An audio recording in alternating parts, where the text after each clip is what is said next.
Hey, New City Youth, we miss you guys a lot, and we are just so excited for all the different ways we can still connect with you via Instagram, Zoom, and all the other stuff. So keep connecting with us, keep engaging, and keep reading your Bibles. So today, for the daily devotional, we're jumping into Acts 25. So I'm going to kind of recap what's going on in the story at this point, and then also I'm going to add a little bit of 26 in there because it makes a little bit more sense when the chapters are together. So to recap, Paul is in prison. The Jews have unfairly accused him of breaking the Jewish law, and he is awaiting trial. And he's under the rule of the governor Festus. He's kind of like the guy overseeing him. And Festus wants to do the Jews a favor, so he's kind of like listening to what they're having to say. And they asked Festus if he would bring Paul to Jerusalem so he could be tried in Jerusalem. He asks Paul what he thinks about this, and Paul is like, I'm completely innocent. I have not broken the law, but if you want to put me through trial to test me, then I want to be tried as a Roman citizen, which actually benefits Paul in the end because the Jews had plans to kill him in Jerusalem anyways.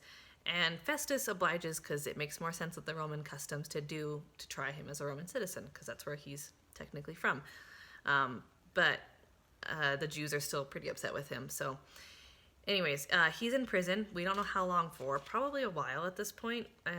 And time passes and he's in there for, like I said, probably for a while. And Festus gets this visit from a king, and King Agrippa and his wife Bernice.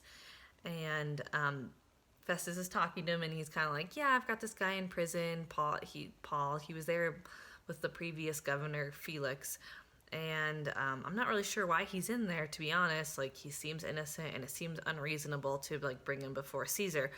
And King Agrippa's kind of intrigued by this, and he's like, okay, well, can I talk to him? And so chapter 25 ends with them going to talk to Paul and hear what he has to say.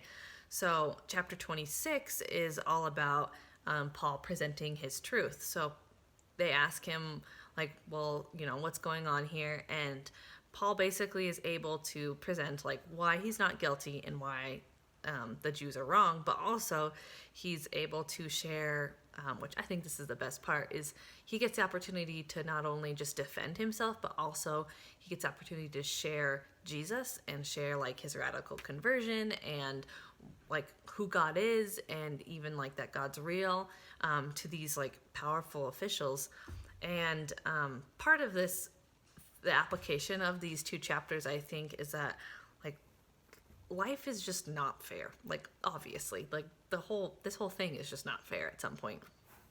But God has a plan in all of it. Like, Paul was enduring so many difficult trials in this season and so many hard times. Like, obviously being imprisoned in, the early church century time frame probably was not pleasant.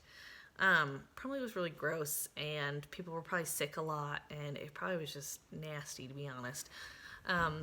But God was with him the whole time in all of this, and God had a plan for him. Like, if he had sent him to Jerusalem, he would have died, but God was able to rescue him and save him, and knew that this wasn't his time yet.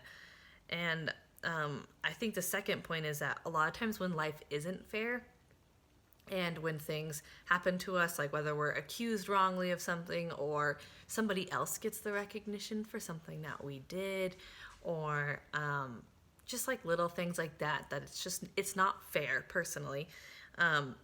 We tend to fight that kind of stuff. Like, we tend to want to be like, I'm the victim, or look at me, I did this actually, or just to grind against that and to stand up for ourselves.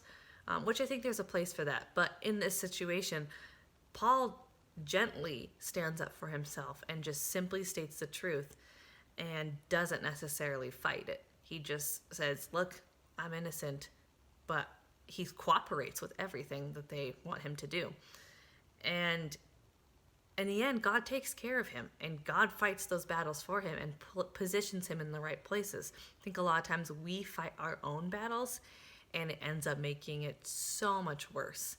And I think a lot of times we have to trust that even in the trials and the tribulations, that like God is still fighting for us, and he has a plan, even though it may not look like a great plan at the time. He's always with us, and whatever he, brings us into, the storms that we have to go through in life, whether it's loss or death or financial reasons or, relationship problems, like God has a plan for bringing us out of it. And our God is the God of the valleys and the mountains. So he hasn't left you where you're at, and he's got a plan. So I just hope that you're encouraged by that today. I personally was in that whole story of just how Paul endured prison, but always kept his faith in God, and God showed up in radical ways. And in the end, he was able to share his story with so many people, which I think is so important. So keep on pursuing Jesus, guys, and we'll see you next time.